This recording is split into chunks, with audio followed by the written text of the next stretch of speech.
أهلا ومرحبا بكم الناس الكل، وإن شاء الله الناس الكل تكون بخير. وصفتنا لليوم باش نعملوا ملاوي بالسميد.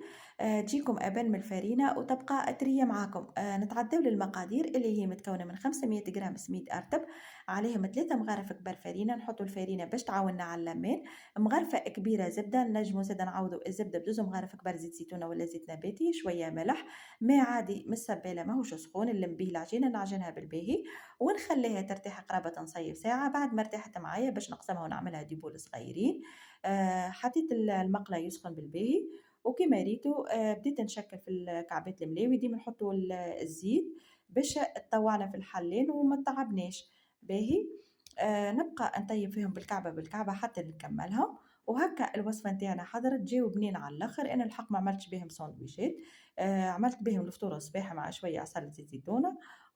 في الغداء حطيت معاهم شوية سلطة مشوية وطاجين. والحمد لله معناتها جاو بنين بنين على الآخر، ووصفة تنجح. إن شاء الله تعجبكم الوصفة وتجربوها. صحة ليا صحة ليكم وبسلامة.